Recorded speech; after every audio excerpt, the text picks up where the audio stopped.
Base sa buhay na ginugol mo sa lupa, isa kang mabuting tao at karapat-dapat kang makapasok sa dakilang kabila.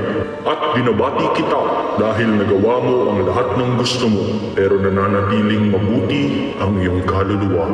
Meron ka bang gustong sabihin bago kita ipadala sa Great Beyond? Natatawa lang po ako.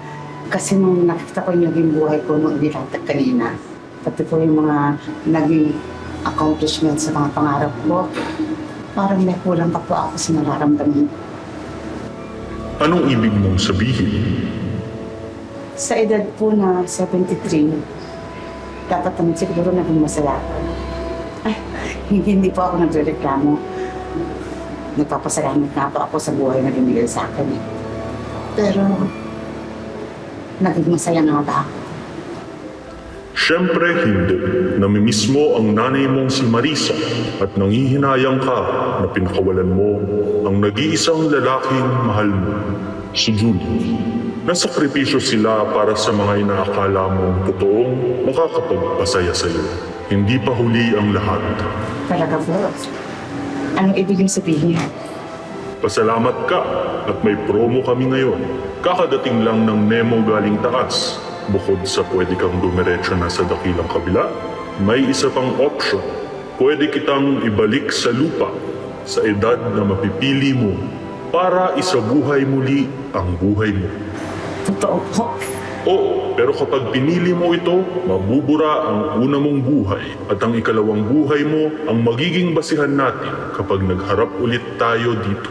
Paano po kung sa pangalawang buhay, hindi ko na po deserve umakyat dito? Yan ang sugal na susuungin mo. Handa ka ba? Mamili ng mabuti.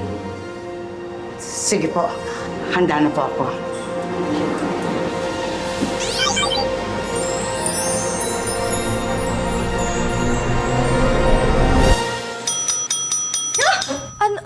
Ano po, Art? Ikaw na naman? Ba't ka nandito? Alam naman natin pareho na kaya ka nandito kasi kukulitin mo na naman ako makapag-date sa'yo. Which is lagi kong tinatanggihan kasi nga, di ba, I have my priorities. Grabe ka naman sa bueno manong customer. Wait lang. Paano mo nasabing buena mano ka? Kanina pa kasi ako nagmamasid. Wala naman ibang pumupunta. Ako pa lang. Stalker ka! Ang creepy mo! Lumayo-layo ka! Hindi, teka. Bibili ako. Sige, isang caramel maxi? Macchiato. ayun nga.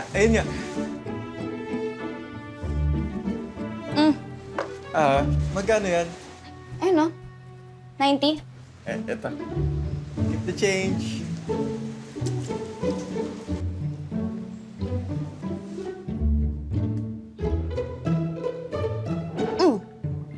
Ma, Wala ba tayong customer dito? Siguro. Natutulog ka na naman, no? oo naman, Ma. Yun no?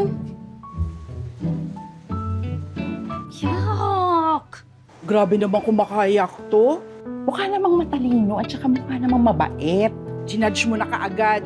Malay mo, baka siya na yung dawan mo. Ma, I'd rather end up na matandang dalaga kaysa naman mag-end up with him. Saka ma, marami pa akong pangarap sa buhay. Hindi ko naman yun sasayangin sa kung ano-ano lang. Alam mo, hindi mo naman kailangan mag-alala sa future mo. Sa'yo naman mapupunta tong coffee shop natin. Ma, paano kung magdagdag tayo ng milk tea sa menu? Hindi na kailangan. Nakilala ang Eternity Coffee Shop natin dahil sa kape. Mahalin mo tong coffee shop natin. Binana ko pa to sa nanay ko. Siya, minana niya pa to sa nanay niya. Family legacy na to.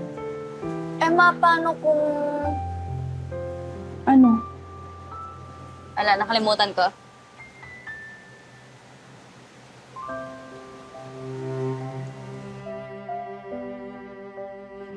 Malay mo naman, magkaroon pa rin ako ng ibang milk tea shop. Go! Push pa rin yan. Nakatingin ka na naman sa listahan ng pautang mo. Ka nga, ang gulo-gulo na naman ng buhok mo. Halika, ayusin natin. Ma, Hmm. pwede mo po ba ituro sa akin kung paano gawin yan? Para magawa ko kahit ako lang mag-isa. Eh bakit pa? Hindi na kailangan, anak. Nandito naman ako lagi para gawin to, ha? At saka, hindi naman ako mawawala sa tabi mo